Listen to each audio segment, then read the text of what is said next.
Is the first chip implanted into the human brain that directly links the human brain with the hard drive of a physical computer without a wire, without a cable.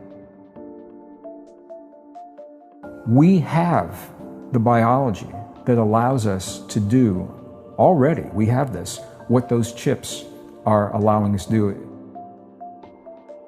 When we learn to access these mirror neurons in a very specific way, we have super learning. I do this personally. I mean, we can learn very, very quickly. We are at this pivotal crossroad where we are developing and evolving our technology so quickly. We have to make a choice as a society.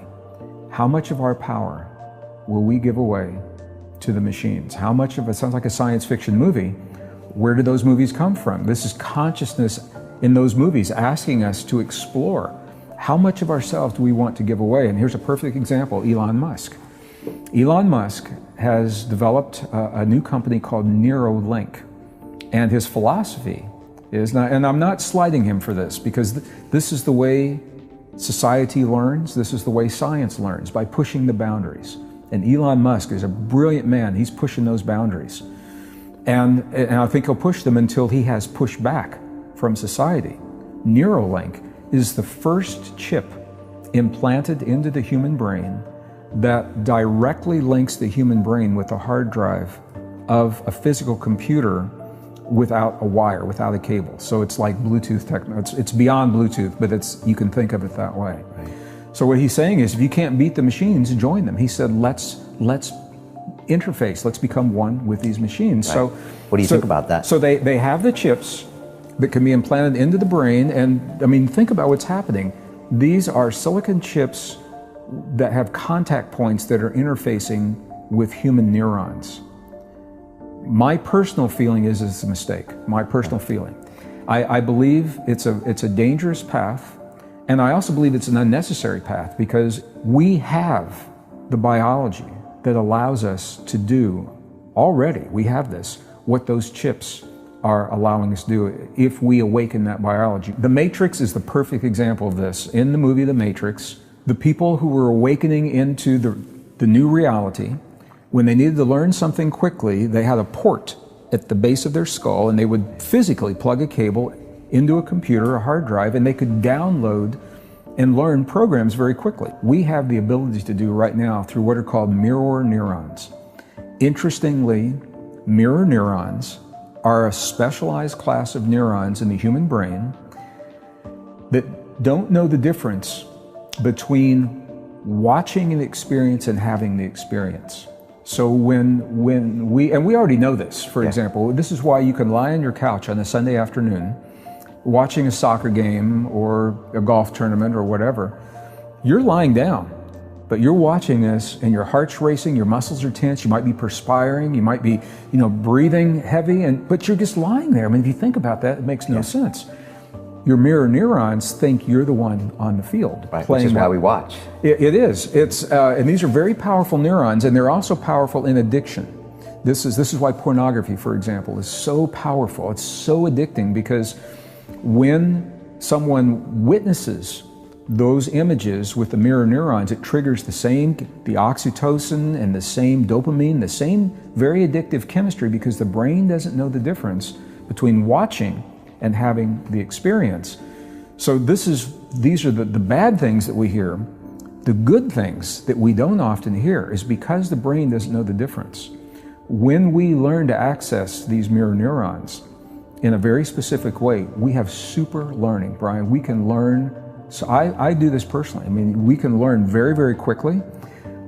We can learn music. You can learn to perform the way another musician is performing. You can learn a foreign language very quickly. You can not only retain, but recall information. Very super learning, super memory, super retention, super recall from the mirror neurons. And here's the kicker. Those mirror neurons in the human brain are in the 6th layer of the neurocortex that is made possible through a mysterious DNA fusion that happened 200,000 years ago. When we showed up, who or whatever is responsible for our existence, whatever's the source of the intervention that appears to have happened, made those neurons possible. And it gives us the ability, if we choose, to access this potential, to learn and experience very, very quickly. We don't need to be physically connected to a computer. But this is an example of where, if we don't know that, and we go down this road, I mean, it won't stop there. We end up giving our power away to a device. And you've heard the old axiom, if use it or lose it.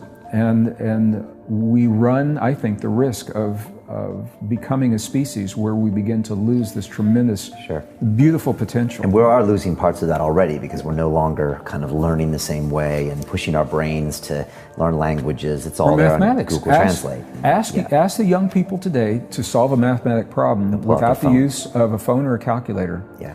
Now, I come from a generation, and this has all happened in one generation. When I was in school back in the 1950s, 60s, early 70s, engineers were putting the first man on the moon using a slide rule. Yeah. Now, some of our viewers don't even know what a slide rule is, but it is the precursor it has no electricity.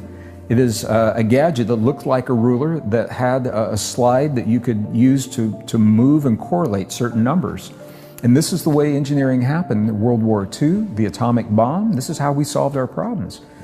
And young people now, if they don't have either a calculator, which is almost obsolete, the physical calculator, they're all on the phones now, or they don't have a phone, they cannot solve the problems. Yeah, well, we are now cyborgs, whether we want to admit it or not. Most people are anxious that they don't have the phone. They refer to it all the time. It's part of their consciousness. And so, as I've heard Elon talk about, he said the problem now, or maybe not the problem, maybe the good part, according to you, is bandwidth. Because we have our thumbs to get the information from our brain into this network, this internet platform. And so Elon is proposing that we jack up that bandwidth and get all of the downloaded interaction between us and this supercomputing, super interconnected network around the world, and then take ourselves to that next level. And so I think Elon is a proponent, or he's just saying it's going to happen, so let's make it happen. Yeah, he's just saying, let's go with the flow. This is where it's going. Right, and I see what you're saying, because if we do that, there's not many ways of going back. We already are doing that to a certain extent, aren't we? Well, we are, and I have to be, for transparency, I'll just say that I probably am what you would call a purist. There's a part of me that so respects the intricacy of the human being, our existence. We are so mysterious, we are so complex. And every time scientists think they've got it nailed, it's all buttoned up, and they think they understand that they don't know what's really happening. Human brain states is a perfect example. We can talk about that in just a moment. I think until we fully understand who we are and our potential, it's a mistake. Right. Because we're closing off that door, we might not ever go back there. We're giving it away. It's a mistake to lose that. 50 years from now, there'll be the science fiction movie of the people that stayed away from the tech and the people that went into the tech. I think it is happening right now. That's exactly what you're seeing. And you know, if some people go to extremes, I think the machines can be useful as tools. My caution is not to embrace them as a crutch, where we have to have them. Right. If a machine can tell me when I'm creating the conditions in my body to access this potential, then that machine is very useful.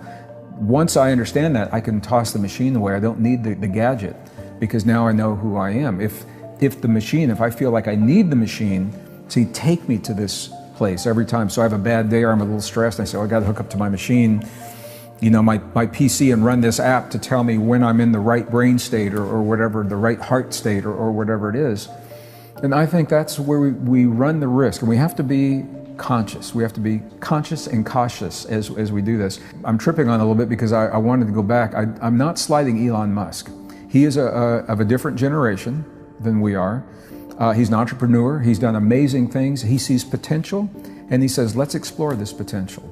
And so he probably is accelerating the evolution, wherever that evolution is going to go. We have to make a choice now, where we didn't have to make it 5 years ago. Now we have to choose, are we going to follow this path? Now I have to tell you, Brian, audiences all over the world, when I share this story, and I've got a presentation that goes with it, and before I even share my opinion, I can see people in the audience, and when they see the picture of the chip, I say, here's the chip, here's what it does. and people are out there, they're shaking their heads. And then when I say, in my opinion, this is a dangerous thing to do, it's a slippery slope, I think we may not want to go here, people stand up and they applaud. Yeah. People, at least in the ilk that we are communicating with, believe that there is we're pushing a boundary, and it's a boundary they don't want to cross.